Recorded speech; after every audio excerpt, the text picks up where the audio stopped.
So I would say that I'm a product of the 1965 Immigration Act in that I came to the United States when I was 3.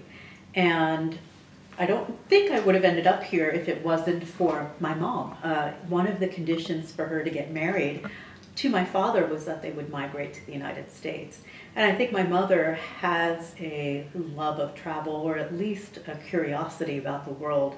She had, both my parents and I grew up in part, and these were born in India, in Gujarat, in Ahmedabad. But my mother had lived in Uganda, in Jinja. She had lived in Mumbai. And I think her family had a history of traveling. She talks about her grandfather who was in textiles and had come to Rockefeller Center, and she was really fascinated by New York. And I think that desire to see New York, perhaps to migrate to the United States, ended up bringing me here, and subsequently I think has led some of my career path. And both of my parents have education, and so, you know, in terms of the 1965 Immigration Act, which was in some ways a brain drain for India, they came as part of that moment of opportunity for Indians as the United States was looking for intellectual labor. And even though we weren't doctors or engineers, my desires at that point, when I was, I think, young, was to work for NASA. I had this idea of being some kind of astrophysicist, and I did become an astrophysicist. And I went to MIT. But at some point I had a career shift. I think along my undergraduate years when I was at MIT, I always did my women's studies homework first. I always read my novels. I always read my Andrea Dworkin, or I read Audre Lorde first. And that was what I think compelled me. And I still love looking at the stars. I've worked with Saul Perlmutter, who won the Nobel Physics Prize. I work with Steven Pinker, who is a cognitive scientist. He's written, you know, best-selling books. And when I thought about what I wanted to do when I went to grad school, what I thought about what kind of career path I might follow, I was standing at a BART station and I was thinking about which direction do I go? And I got on the BART and I decided I want to be a feminist studies scholar. And so I started looking for graduate programs. The problem was that there weren't graduate programs or doctoral programs in feminist studies at that point. So then I realized, okay, I have to build the program I would have liked to be in. And I feel like I have a dream job. I'm a professor in gender, women's sexuality studies and Asian American studies at the University of Minnesota, and we have a doctoral program. And it's a terrific and I think mind-blowing experience, because once you see through the lens of feminism, once you see through critical race theory, once you understand the world as a connected place through theories of globalization, you can't turn that switch off. And so the rest of the world always looks different from the morning, you know, the time you get up in the morning, and whether you're looking at who's making breakfast or what's in the newspaper, everything is seen through a different lens. And I think from that path of making a decision to do feminism, I don't know if one actually just does feminism. I think feminism sometimes happens to you and it transforms you, and you become someone who not only does feminism, thinks feminism, but has to live feminism. And that's kind of where I've ended up. And I can't say I've ever looked back at that BART station or, you know, the decisions, but I thank my mom for being here, and I think about the paths that got me here. And I would say they're many generational, you know, multi-generational, and they're also continually unfolding, because I would say once you look in a certain way, there aren't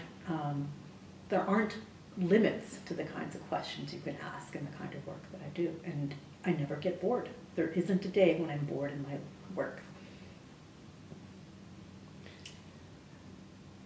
So, what's it like to be a brain that is drained? I mean, to see yourself, to know, and you must have known from pretty early on, at least that your parents were siphoned off from India for, you know, for particular kinds of U.S. purposes, So, and that you were sort of destined to continue the siphoning, as it were. and I would say, you know, what it makes you do is look at those histories. So how is it that these post-colonial histories lead to this immigration pattern? What are the conditions of colonialism and nationalism that create both the opportunities, the problems, and all of the complexities that come with that kind of migration? So I think it became not just a personal issue, but an intellectual one. And some of my earlier training has started with post-colonial studies in trying to understand, you know, the failure of the post-colonial nation and what is that happened after independence. And India just celebrated its independence, you know, this past weekend on August 15th, and trying to think about what is it the promise of fighting and overthrowing colonialism was supposed to lead to. And they talk about, you know, Macaulay's children or Macaulay's grandchildren. Macaulay's Minute on Education was very much about trying to create a class that would mediate between the British and the masses, and created education in English in part for that act of mediation. And so there are generations of intellectuals and educated who grew up in India, and of course with all of the complexities of resource distribution, income, etc., we're also ripe for American plugging, right? This is the kind of way in which America operates. It demands labor, and this is part of where the Asian American Studies comes in, where America's need for labor has always been facilitated by the state. And so capitalism and its call for certain kinds of labor post-slavery resulted in Asian migration to the agricultural fields of California, to building the transcontinental railroad, etc. Asian migrants came. In the post-1960s, there was demand for a different kind of labor, and the United States did what it did earlier. It transformed the immigration policies, and it privileged certain kinds of intellectual labor, in particular, doctors, engineers, etc. And yet that labor is wanted, but the people aren't wanted, right? So my history of migration always included this history of confronting racism, experiences of being told you're not American. So there's a way in which these post-colonial and imperial histories come together in very complex ways. So when I came to the United States, and I would say I was Indian, since this was very early in the 1970s, people asked me, well, what tribe are you from? And I would say, you know, not that kind of Indian, but they had no other context at that point. And what they knew were, you know, the Orientalist visions that had come out in Jungle Book or other kinds of, you know, Hollywood fantasies. And so it'd be like, well, are there tigers in the street? Did you ride an elephant to school? And those kinds of Orientalist fantasies that structured my childhood are rampant still in the American imaginary. But they were part of a larger history that I had to uncover slowly, because I didn't know. And I was never taught Asian American migration history and the long presence of Asian Americans in the United States in high school. It was only when I actually got to graduate school that I learned these histories. And what it felt like was, I think, feeling like an alien, right? In the sense of recognizing this indebtedness, feeling in that sense not welcome here, but also no longer part of India. So that sense of not being confused, but being a third hybrid form. And a lot of, I think, my work and the work that's happened in post-colonial work or diaspora studies that looks at histories of migration, that look at what gets made in the diaspora, tries to recognize the complicated histories that lead people to where they are and what experiences they have and what they make in those new spaces. So my first project was looking at diasporic cinema, and I think about cinema and media in general, and video as well, as part of the way we tell stories. And novels are clearly the ways we connect, but I would say in South Asia, cinema has such a profound way of telling stories that it's often become the medium by which people tell stories. and circulate. And so my first book is called Beyond Bollywood, but it looks at South Asian diasporic cinema, and cinema primarily coming out of the UK, out of Canada, and the US, beginning in the 1980s, about the same time I was having my coming of age experience. One of my first years when I was at college, I went to see My Beautiful Laundrette by Hanif Kureishi, and it was the first time I had seen brown skins on silver screens in this way. And the previous cinematic encounters I had had with representations of race or even of Indianness were things like Gandhi or Indiana Jones and the Temple of Doom. And this was the first time you could see brown migrant communities talking about race, gender, sexuality, life in the global north. And it was transformative. I think I was 18 or 19 and I saw in a sleepy, Massachusetts town right outside of Boston. And I would say that it was an amazing experience because I realized that not only were dominant storytelling not only could dominant storytelling happen through Hollywood or what might get called Bollywood or popular Hindi cinema, but it was also possible to do so in the diaspora itself. And I had grown up seeing, Amitabh Bachchan and Indian Hindi cinema stars on VHF and UHF. When I was growing up, we didn't have cable. So you had to either wait for the VCR to get invented, or you had to, watch them on Saturday morning on our black and white television. And in this era, I think, in the 1980s, independent filmmaking was such an incredible moment that film collectives were making things in Britain. Sankofa is a famous film collective that started doing this work around Black British filmmaking. And Hanif Kureishi was, I think, one of the first filmmakers who was able to, and writers who was able to come out of that era and capture that. And the films resonated in the United States for me. And I think from there, films like Mississippi Masala, Masala by Srinivas Krishnan, or Grinda Chavez work, Badri on the Beach, proliferated. And it was from that moment, from the 80s into the 90s, that I would say not only was I coming of age, but so was the cinema, and so was the South Asian diaspora in the global north.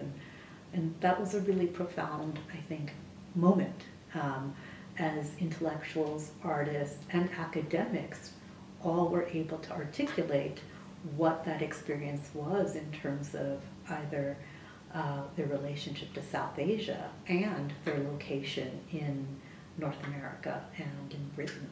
And that was really exciting to be part of that in so many ways.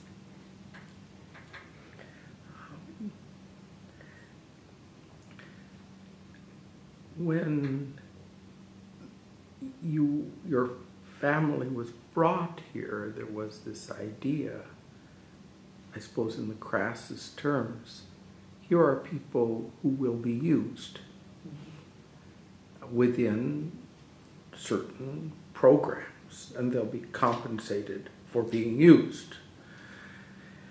And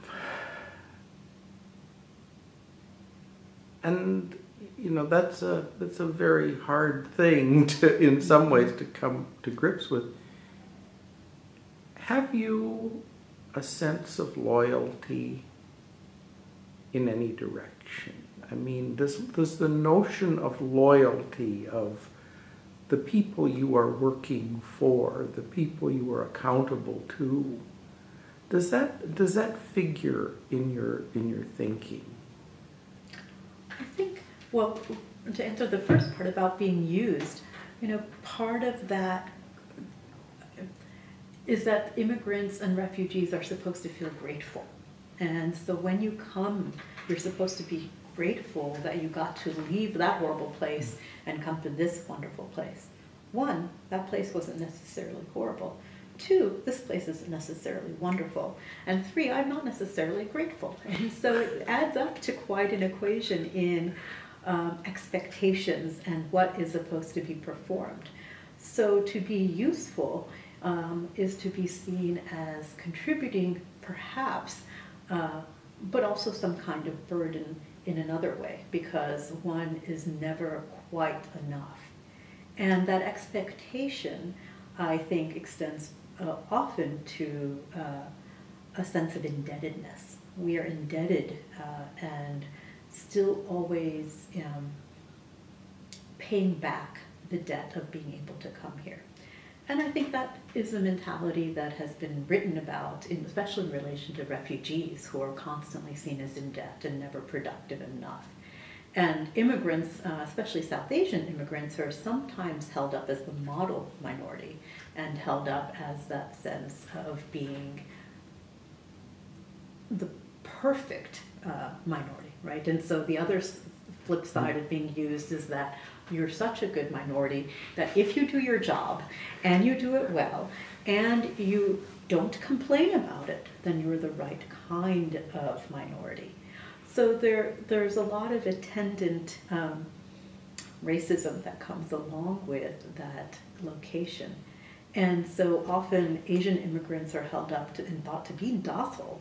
Not only are you going to be used, but you're not going to complain about the conditions, and you're going to take them. But we're going to reward you by seeing you as the model in relation to the other folks. And there's a lot written about how Asian Americans are often placed in relation to African Americans and Latinos as being model minorities. And I think that's really has impacted the way I think about the world. But I don't think Asian Americans have swallowed that. You know, my father quit his job at one point and hit a glass ceiling and could see the discrimination and, you know, and went into self-employment. And so I think a lot of the kinds of entrepreneurship that you see happening in South Asian communities and Asian American communities is often also a response to the structural inequalities and the systemic racism that exist. Doesn't mean that not all South Asians are hitting glass ceilings, because, you know, every day you get an example of, oh, look, the CEO of Google is Indian or so on. But that doesn't mean that structural inequalities and there are systemic racism exist. On the flip side of that, I would say what I am grateful for is learning these histories and finding that the histories are really empowering, because the only other model you see is the model minority. And in growing up and hearing about civil rights, in growing up and hearing about disobedience in India, but never being able to put those together and say, look, there is another option beside being grateful for the opportunity of being used, right? And so I think that's been one aspect that, that again, those histories of resistance and communities of resistance, and even within your own family, hearing those stories, they're not always the ones that are told. You have to kind of wait and listen and kind of pick through the narratives to find. In terms of loyalty, I would say what happens is a really different kind of understanding. So in some ways I don't feel patriotism, but I feel responsible too. And there's part of diaspora, and I think about the Jewish diaspora, I think about the African diaspora as incredible models. You know, when I think about the history of the Jewish diaspora, there's many different ways to interpret it, but one of my favorite is Daniel and Jonathan Boyrin, who talk about the fact that diaspora can be, in some ways, a refusal to claim home. And if we think about places that are already always have people living in them, right, that there are indigenous there, if you're a migrant or if you're in diaspora, if you refuse to be at home and to colonize, if you refuse to be at home and claim a nation, but always in some way are part of something where you're thinking about yourself through displacement. And I think about the African diaspora in not quite the same ways, but I think has made incredible ideas intellectual paradigms for imagining a connectedness and a shared connectedness, not necessarily the same in the Caribbean, in the United States, in Britain. But if you think about the world as a connected way that you have shared histories of trauma, of violence, then it gives you a different paradigm. And if you see them as intersecting, if I don't see that the history of slavery is somehow separate and discrete, if I see it as also intersecting with the history of indentured servitude, if I see it with the history of empire, if I see it with the history of colonialism, then I think in Lisa Lowe's terms, you can see an intimacy of four continents. You see that these histories depend on each other and are inextricably intertwined. So then my loyalty is not so much to a nation, and I think that's partly what diaspora brought to me intellectually, is to actually critique the idea of nationalism, of belonging, of needing to be a citizen in the same way. I'll fight for citizenship rights, I'll fight for human rights, but it also made it a critique where I don't necessarily want to be part of a nation and feel patriotism. I'm happy in that sense of displacement. But it's not just a simple cosmopolitanism where I want to claim being at home in the world everywhere. But I'm responsible to the places, and many places, frankly, where the intimacies of those four continents have and do intersect. I was just in South Africa this summer, and it's the first time I've ever been, and it was clearly a place that's been in our global imaginary. I mean, it was very formative to my coming of age when I was an undergraduate in the 1980s. The push for divestment from South Africa to fight against apartheid was one of our, the largest international issues. And in that moment of coming to post-apartheid South Africa was an incredible experience. It had been there in my mind. I'd read about Nelson Mandela, read about Stephen Biko, read about and seen these films, heard these histories, and to be in a place 20 years after its its second independence in that sense was really incredible. And one, again, I felt a responsibility to, even though I'd never been there. And I think that sense of, it wasn't cosmopolitanism, I think it felt a different kind of relationship. And then I discovered in all kinds of ways, that the South Asian diaspora there, of course, has a very different history than the South Asian diaspora in the United States, but it was a very familiar one. And so it's that uncanniness of things that you don't expect to be similar and then sometimes are. So I talk to people who are fourth generation Gujarati immigrants, and some of the histories of migration and diaspora resonated, and some of them were very different, but it was fascinating to see how food became hybrid. It was interesting to think about how cinema traveled and how 4 generations out the impact of cinema had shaped people's lives. It was incredible to see, of course, the histories of resistance to apartheid. Also the collusions, also the relationship and the triangulation of race there as well. Where did South Asians fit? Where do Indians fit in relation to Malay and colored and blacks? And of course they don't map in the same way as the United States, but it's fascinating to confront both the similarities and the differences. And so that responsibility, I think, comes not as a loyalty, but as a way to engage the world by being not at home in it in some ways, but constantly displaced in the ways of not claiming home. And I think that's partly what comes out of my earlier work in diaspora.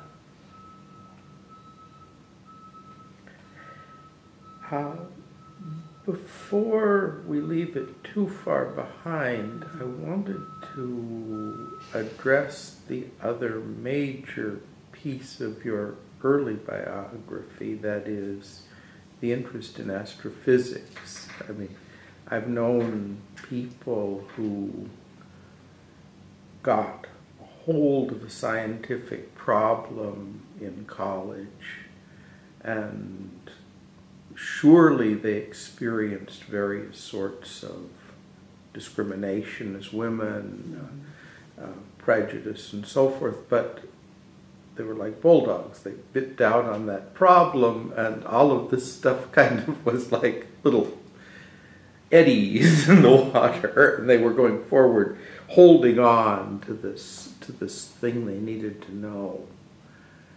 And I'm curious about kind of the subtlety of your relationship to science, and then the kind of gradual kind of, what's the word when a train goes from one track to another in a civilized manner, rerailment. Well, but that assumes that you're only on one track to begin with, and I think, you know, my name means curiosity, and my parents, I think, actually named me well in that I'm a voracious reader, or at least I was as a child, and I loved math and science, and I especially loved physics. And when I thought about going to college, I went to MIT, and I had no idea exactly why, except that it was supposed to be the great place to do math and science. And my experience there, as it is for many people who had been good at what they did, was when they got there, it was like, oh no, it's really hard. But it was also really exciting because there were sciences I didn't even know existed. And I'd always wanted to work for NASA, you know, when I had my kind of secret dinner fantasies of what I wanted to grow up and do. And I didn't think I'd make it an astronaut with my astigmatism, but one can always dream. So the next best thing was always staring at the stars. And when I was looking for research in physics, I knew that I didn't want to be funded by the Department of Defense. So it really worked towards astrophysics and observational cosmology, because it was like, in some ways, it was one of the purest science, right? It's one of the most philosophical of the sciences. And that was really appealing to me. And I was part of some terrific summer programs that allowed me to go to Wyoming and work there at the observatory with other youth or other students for a summer. They were these great experiences. And those experiences actually, I think, were really sustaining, because when you are a woman in science, mentorship is really important, because classes are fine, but there's a lot of sexism. At least, you know, when I was there, I remember being told, well, you're a woman, you're from the South, you could have been a rock and you would have gotten into MIT. And I was a year that was, I think, a third or a quarter women. And that was a big transformation. You know, there goes the neighborhood. We used to make T-shirts with all the bathrooms listed on the back of them, so you could see where the women's bathrooms were, because there weren't that many. And there was a lack of mentoring in some ways, or knowing what kind of mentoring might be helpful. The summer programs were really useful in that way, because you got one-to-one relationships with faculty who could teach you how to do things. And I not only did astronomy through the Earth, Atmospheric, and Planetary Science major, I also did another degree in literature with cognitive science, and I worked in Steven Pinker's lab in cognitive science. And so I also started taking cognitive science classes. So I was kind of curious about science in many ways, but afterwards I worked at Berkeley, and I got involved in searches for long-distance supernova. And that was wonderful. It was my first job out of college. I made $1,000 a month in California, which is not a lot to live on in San Francisco. But I was looking for supernova, and I worked with Saul Perlmutter's group, and it was a wonderful experience. And this was when we were still underdogs and no one believed in the project. And I actually went to the Canary Islands and observed and found the first supernova in that search, and that was really exciting. And it was a difficult time, and there were conversations happening about what do we do about women in STEM, how do we change the culture, how do we change the climate. And I would say physics is one of the hard ones because it hasn't changed that much. 10, 15% was what the numbers used to be. I'm not sure what they are now, but I'm not sure they've climbed that high.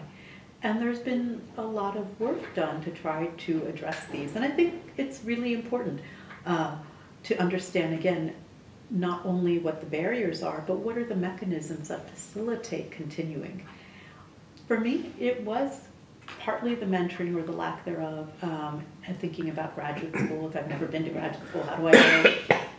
What are, how does one even apply and get into such a field? But it was also that I wanted to make systemic change, and I wanted to actually produce knowledge that was focused on transformative knowledge itself. And doing astrophysics didn't allow that. I could do that through teaching and encouraging other young women to go into science, but I couldn't produce knowledge itself that would be transformative of the change I wanted to make.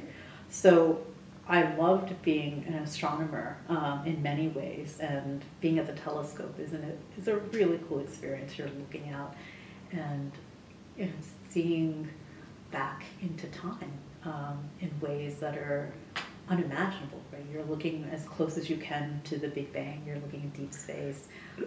You're looking for these things that will tell you about how fast the universe is accelerating or decelerating, and whether it expands or collapse. And you're trying to solve these very big problems in astronomy. And I haven't kept up with the research, but they were important philosophical questions too, as much as they were important scientific questions from my perspective. But I really wanted to think about, how do you make change in the world? And again, that switch of feminism, I think, had been the one that had really been transformative for me. And I could see that science was also ripe for it. So, I didn't go the path of becoming some kind of sociologist working on women in STEM. I really jumped full force into a PhD in English. But I don't think I've looked back. It was a little bit, exciting and kind of nostalgic when Saul Perlmutter won the Nobel Physics Prize for the research, that started with the work I had been part of. But the world is still a place to be very curious. I raised my kids to be incredibly curious about science. They're this week at the Bakken Science Museum. They go to the Science Museum. We still have a lot of science in our lives. And I do think, starting from a very young age, you want to think about girls in STEM, and I think about gender all the time, but I can see all the little steps that privilege young boys into STEM over young girls. And I see this even as a parent who has been a scientist. My partner is a scientist, and I still see the difference in the gendering and raising of children, and how much more science and STEM exposure, encouragement my son gets than my daughter. And we work very hard to make sure that she gets as much as we can do, so we even the playing field. But that's hard to counter, and I think we need, this is my editorializing, but there's a lot that needs to be done in American parenting that can make those transformations possible as well. If we really want young women to feel comfortable in scientific spheres and feel confident, because even when they're good at it, it doesn't mean that they have the confidence or they have the socialization or the culture to participate in the same way. So, I see it playing out even in parenting, and I think it's really fascinating, where I see the ways in which toys are marketed or camps are marketed to children. It's a little bit of a digression, but I think that if we're thinking about gender and STEM, there's a lot that can happen. But this last weekend we were up on the North Shore, and my daughter saw the Perseid meteors, and she was really excited, and I was really happy that both my kids got to see them, and both of them were excited. But this was the first time, I think she said, she saw the Milky Way, and that was both exciting and a little sad, because it means that somewhere along the line, when we've been pointing it out to her, it sticks differently.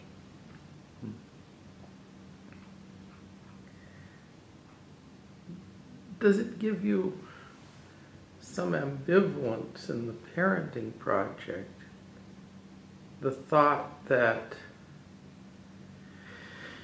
integrating into a truly fascinating science is an alternative to pursuing socially transformative knowledge.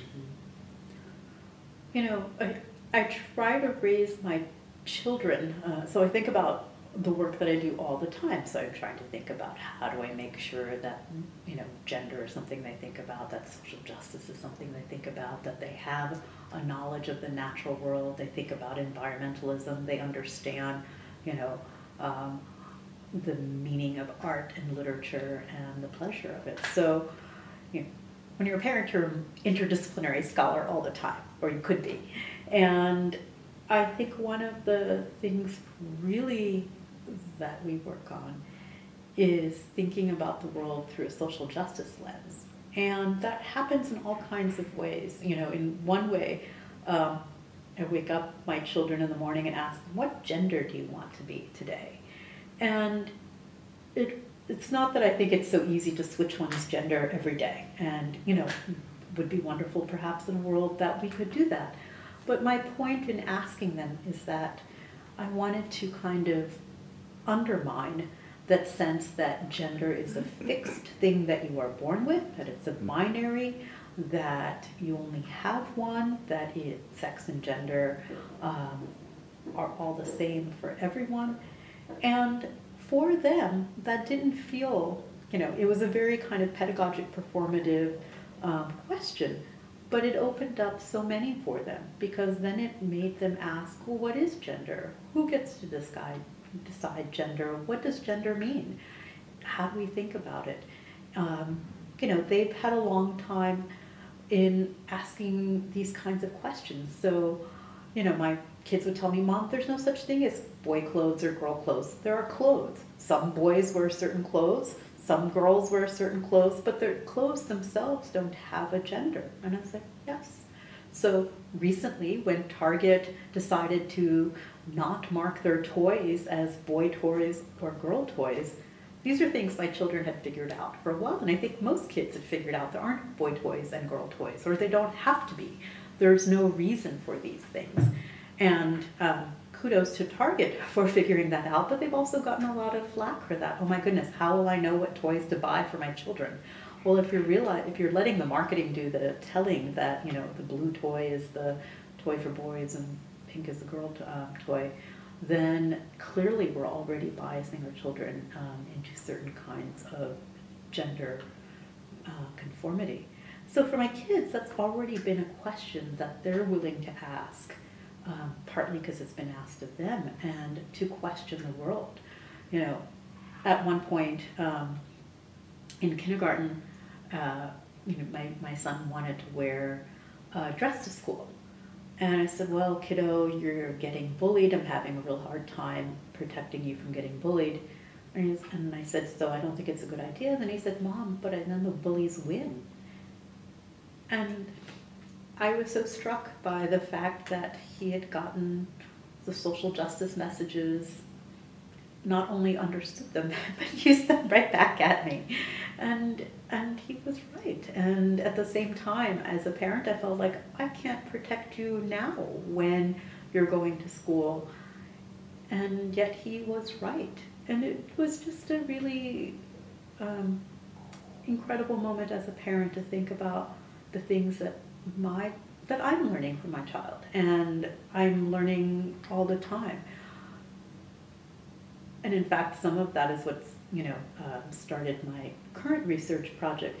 But I would say in trying to have them understand that we live in a world where social justice isn't easily achieved by a technocratic solution, that an engineering problem isn't going to solve a shortage of water, that an engineering problem isn't going to get rid of global climate change, that these are important questions, and engineering and science are very critical to them, and they can actually be part of how we solve them, but we also need to think and have a humanistic inquiry about the world we live in. In fact, that they could go hand in hand and be more powerful for it.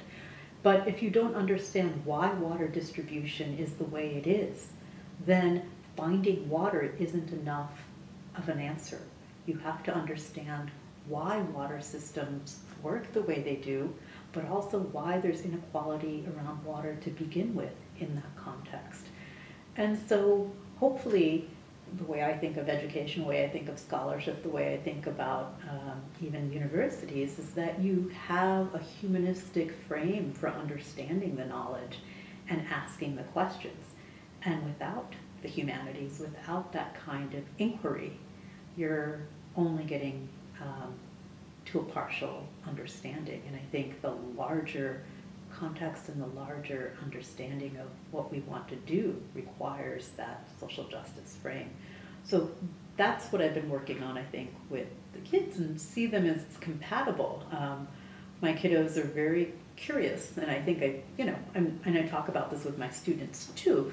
We want to think broadly. We might find a policy answer, and we might think about these different ways of solving the problem, but we want to think broadly about how we think about the question at all, and to ask more questions. But the framing of the question is really important.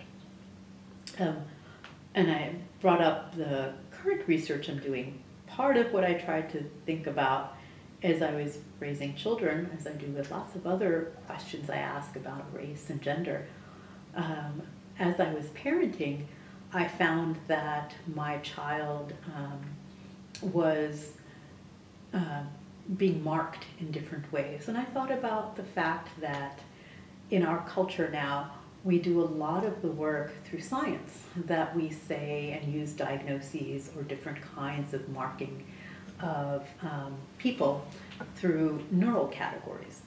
And if I back up and I say, when I think about films, so I come back to films a lot, when we think about children's films, a lot of the earlier children's films, Snow White, Cinderella, they're often focused around, even Toy Story, they're focused around children, loss, some kind of lesson, family history, some kind of entanglement.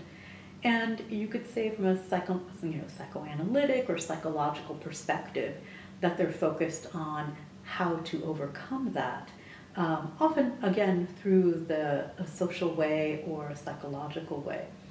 If you look at the most recent film that's come out, I think around kids and loss or management of their emotions, something like Inside Out, you'll see that there's a kind of shift in thinking about who children are, what's important in how to manage their emotions. So if you look at the film Inside Out, it's a story about, I think, a young girl who moves away from Minnesota. Of course, anyone who moves away from Minnesota would be sad. And but the story takes place in her head. It actually is located in her brain. And it's a story of how her emotions in her brain need to become balanced and have happiness control the brain.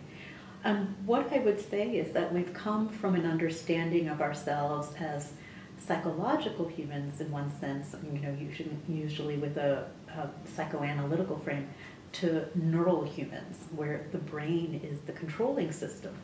And I thought that was such a good representation of how we've become part of a neural understanding of ourselves, and what I would call neural selfhood. And not only are we neural selves, but we're responsible for our own neural management. It's our job to balance the happiness with the sadness and have the happiness control our brains. So I think of that film as a great analogy for our times, for neural selfhood. And that responsibility starts in an early age. And if things are out of balance, it's the job of the parents to find the mechanisms, therapies, medications, diagnoses, to create that balance so that the happiness is controlling the brain. And I think of that as a kind of neural citizenship, that the state is invested in this, families should be responsible for this, a citizen is the product of this. So my project now is thinking about neural citizenship and neural selfhood, and I'm using autism as a lens for understanding the debates and contestations over the meaning of neural selfhood.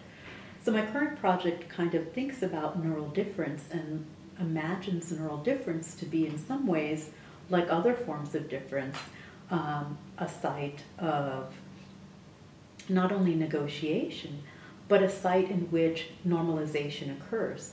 And I'm heavily influenced in this area by critical disability studies and also the neurodiversity movement that has theorized neural difference like ADHD, autism, as neural variations that should be accepted, not cured, not rehabilitated, not repaired, because people aren't broken.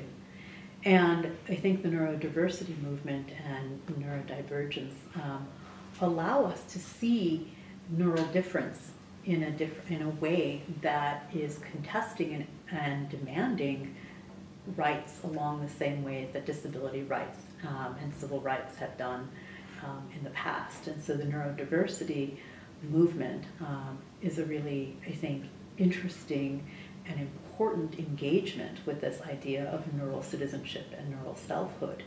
And autism is one of the places where that's been the biggest, I think, impact and intervention. And they really have struggled against organizations such as Autism Speaks that are seeking to cure autism, and have been really important autistic self-advocates who are saying, this is who I am, this is how I am in the world, and it's a form of neural difference that doesn't need to be cured. And you know, in our cultural images, people we see are most often people like Temple Grandin, but there are many neural self-advocates and autistic self-advocates who are active in really trying to articulate what it means to have autism and see it not as something that is hindering them, but defines their experience, and see themselves not as a person with autism sometimes, but as autistic, and switching around the person first language that's often used. So the project has really thought about how do we use autism to be able to understand what's going on in our contemporary moment, when I think neural selfhood has become really the paradigm through which we understand the mind, the brain, and the human. And if you think about things like Obama's Brain Initiative that promised to make all these investments in understanding Alzheimer's and autism, but the brain in general, and wants to map the brain in the same way that the genome was mapped, previously, that we're moving in a kind of way from genetics to the neural. And if we think about neural knowledges as being dominant, if not hegemonic, then it's important for us to think about what are the categories that we use through neural knowledges. And they're often the psychological categories that come from the DSM to divide people into different categories and rehabilitate them. So these are important questions, I think, for understanding what's going on. I also look at people who are participating in these discussions from a different perspective. So I've got, part of my work is engaging in some of what's been happening around vaccine hesitance and vaccine resistance. And again, it's linking back to the question of autism. If parents are refusing to vaccinate, scientists often assume it's because parents don't understand science. And rather than debate whether or not people understand science, what I think often public health officials miss, what the scientists are missing, is that the perception is framed as this is dangerous, and you're not hearing why it might be dangerous. I don't believe that vaccinations cause autism, but I do believe that there is a better way to talk about why there's vaccine hesitance and vaccine resistance. So part of the work that's been done so far by people like Paul Offit and I think Seth Nukin have written about, the many reasons that there's been links made, false links between vaccinations and autism based on Andrew Wakefield's work that was discredited and it was, removed from the Lancet. I think there's a lot of scholarship on that already. But what I find so fascinating is then why is it that the narrative still exists? And what do we do to talk about and how do we understand why mothers in particular aren't vaccinating? And I think there has a lot to do with the ways in which middle-class mothers in particular are often charged with protecting children, right? We live in an age of security, surveillance. If we think about the fact that what might have been called security moms in the last decade, that the larger charge to parents, and especially motherhood in this era, is what I would call immunity motherhood, right? You're supposed to protect your children from toxins. You're supposed to protect your children through organic food, and you're supposed to protect your children from all of the biological threats often that exist. And that kind of framing places mothers in a position, especially mothers with more privilege usually, saying, well, I'm going to protect my child, and the way I'm going to protect my child is that I'm going to opt out of vaccinating. Everybody else around me will vaccinate. So the public health campaigns that say do it for the herd miss out on the fact that often parents are saying, I want to protect my child, not do it for the herd. They're mixing their messages, or they're having cross messages or cross-purpose messages. And for many people, measles and other kinds of illnesses, polio, aren't real. They haven't seen them in their lifetimes, so they don't experience them as real, but they think of autism as somehow much more as a real and frightening disorder. And so it's been, both of these get fed by, I think, campaigns that make autism this horrible affliction your child might have. And you see that through folks like Jenny McCarthy, through, I think, organizations that don't, in fact, there's a research campaign, I think, that disability studies scholars have written about where I think it was some scientists posted billboards that say, use the metaphor of ransom and kidnap. ADHD has kidnapped your child. You won't get it back. Autism has kidnapped your child. So making these forms of neural difference themselves seem threatening. So when you make those things seem much more threatening rather than a form of difference, you create a culture of fear around things like autism. And the other side that I was saying is that measles, people haven't experienced measles. They don't seem real to them. And I'm not trying to say measles and autism are the same. In fact, what the autistic self-advocates are arguing is that they're not the same at all. So there's a way in which these kinds of discussions are really not happening.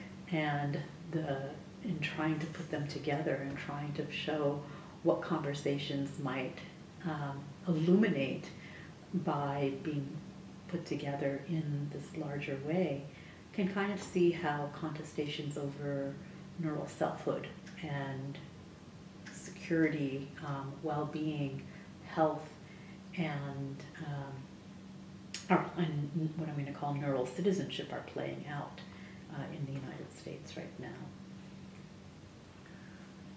I'm really struck by this question you asked your kids. What gender do you want to be? And I'm imagining a couple other questions you might ask them in the same mode. In the Indian system, what caste do you want to be today?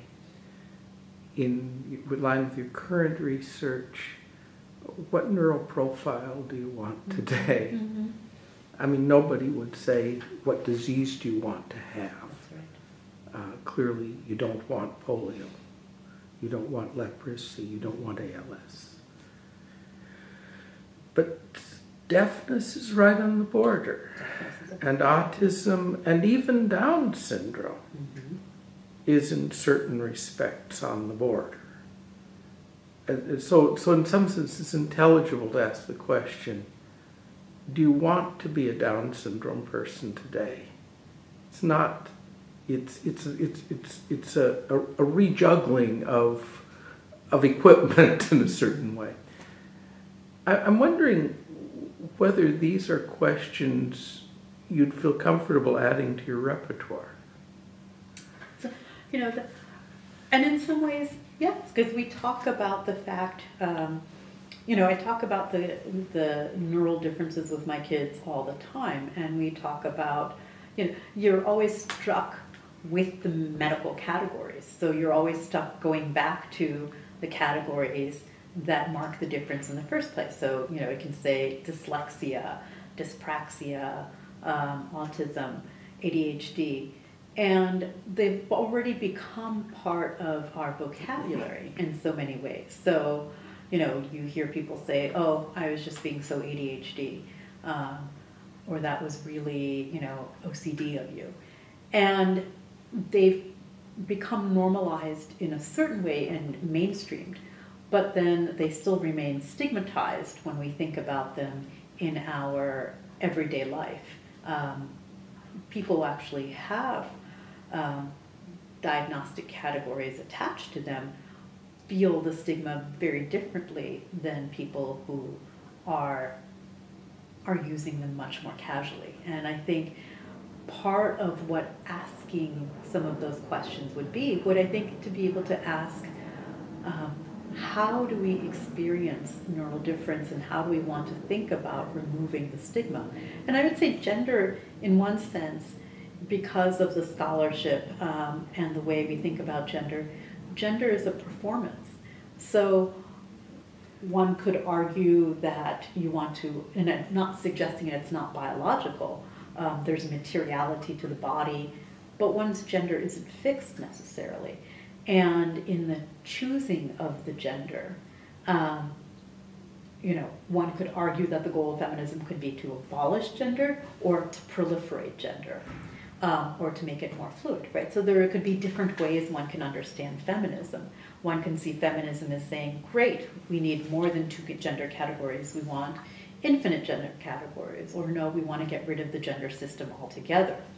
If one takes it over to this side, when we think about disability, I think people have argued very much that deaf culture exists, and being deaf isn't the problem. It's having, 1, your culture recognized, and 2, having access and resources to do the things you want, which means, for example, having your language recognized and seeing ASL as a legitimate language and having access to it, having access to healthcare that is translated, right? So the issues that come along with that are issues that are often about access and so on.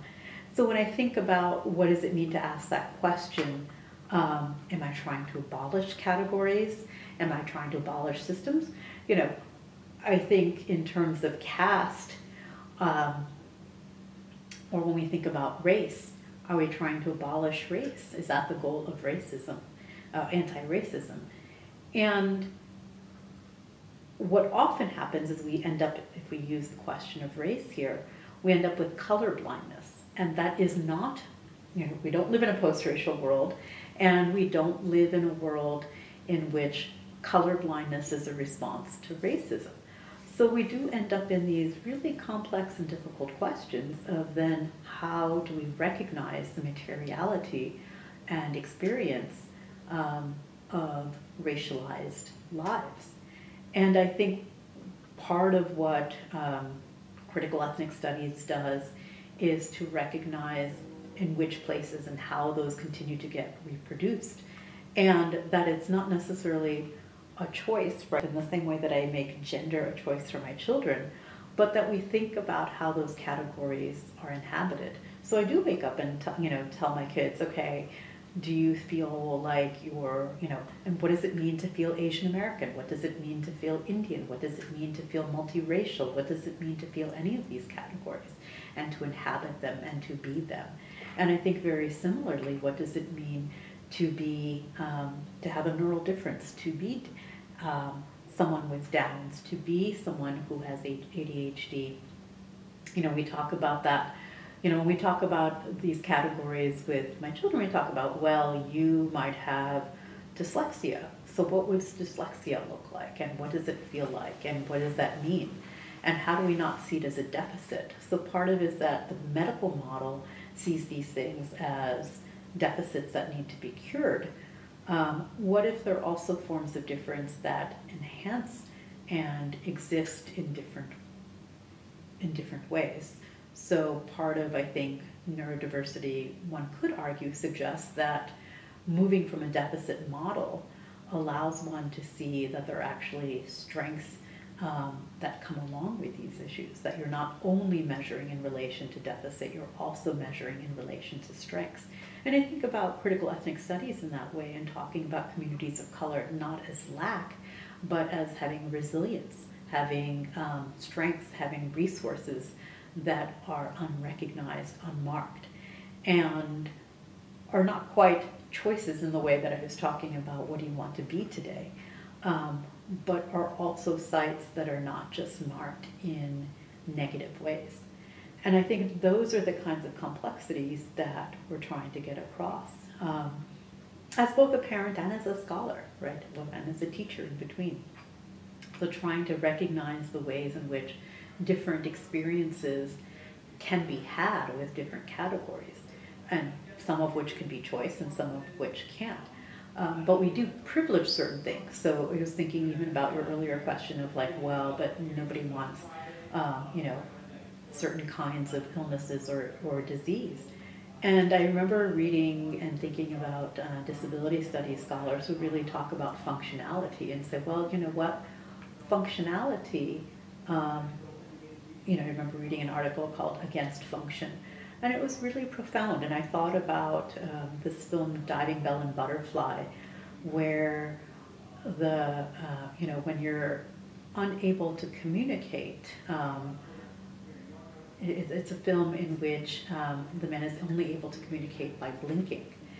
And we make all kinds of assumptions about people who are nonverbal, about their humanity or humanness, right? And the ability to, and I think nonverbal is one of the most significant ways in which people's humanness gets marked or becomes degraded, and which is one of the reasons I think autism is so incredible, because people make all kinds of assumptions that if people aren't talking, they aren't intelligent, they're not present. And this is another case where functionality, in the typical markers of functionality, the person might be seen as incredibly disabled, right? Only able to communicate by blinking. And it was a really interesting way to teach my students to think that functionality isn't everything. The person was entirely dependent, but it's entirely a human and has, that complex way of being in the world that needed to be recognized and even acknowledged as being profoundly different, but incredibly striking, and not necessarily needing to be fixed again. And so that was the part that I think is often difficult for my students to understand as well. Then the goal is to give access back to the normal body. And that, I think, is part of what we're wrestling with. How do we make communities of color not just like the normal? How do we see people with disabilities not want to be normate and like the normal, but diversify what we mean by what human experience is. And certainly I can't speak for people with autism, and I think the autistic self-advocates are much more able to convey what it feels like. And I think very strongly about the disability statements, nothing about nothing about us without us. But I think we're all neural humans, and we're all getting divided into these categories with kind of hierarchies and stigmas.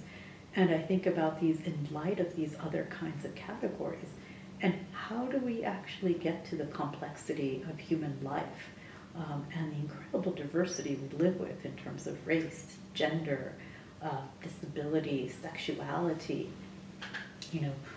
all these things that I teach about, that we think about, that we confront every day of our lives, culture, nationality, and at the same time, we create incredible structural inequalities around those. And some of those are systemic and categorized through medicine, sometimes through culture, sometimes through citizenship, sometimes through law, colonial histories, and they are all intertwined in so many different ways. One of the examples where I feel like my work comes together is that I see connections between things like the school to prison pipeline, where young kids with disabilities are more likely to get support in schools if they're white than if they're Black or Latino.